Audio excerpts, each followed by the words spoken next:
rakyat yang menguasai lahannya nggak termasuk investasi ya. Tidak. Padahal mereka memberikan hasil yang signifikan buat negeri. Betul. Padahal harusnya logika reforma agraria itu kan kayak gimana mengubah struktur agraria itu, Bang. Tanah air dan segala yang terkandung di dalamnya, termasuk hubungan sosial yang ada di dalamnya, hubungan antara manusia dengan manusia, hubungan manusia dengan tanah itu, mengubah struktur itu untuk pertumbuhan ekonomi agar kesejahtera kan. Itu melihat memang sudah terjadi pelanggaran hak asasi manusia di sana. Iya.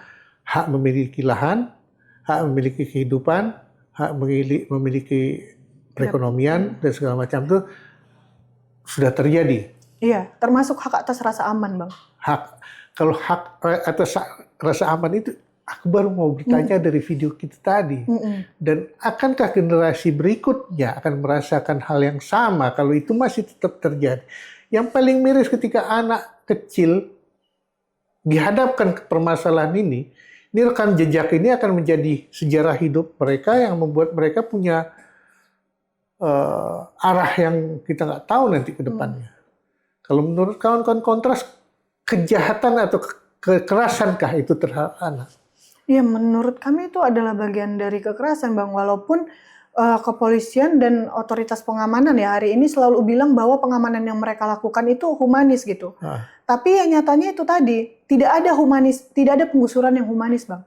Boleh nggak anak-anak dibegitukan secara dalam prinsip sisi kawan-kawan pergerakan? Dalam prinsip hak asasi manusia tentu nggak boleh. Tentu nggak boleh. Karena walaupun dia mungkin tidak secara fisik langsung dipukul, tapi ada kekerasan psikologis. Ada trauma psikologis yang akan melekat di anak-anak di sana kayak gitu. Dan bukan hanya ini ya, Bang, secara psikologis yang mereka akan traumatis. Tapi masa depan mereka juga akan terancam gitu. Karena mereka nggak punya rumah. Mereka nggak punya, orang tuanya tidak punya pekerjaan lagi, tidak punya lahan untuk dikelola lagi, sedangkan sumber penghidupan dan sumber sekolahnya, pendidikannya itu ya dari tanah itu. Berarti ada lagi pelanggaran HAM di situ? Ada banyak. Makanya terhadap anak ini? Iya, betul, Bang. Makanya aku bilang akhirnya pelanggaran hak asasi manusianya berlapis dia.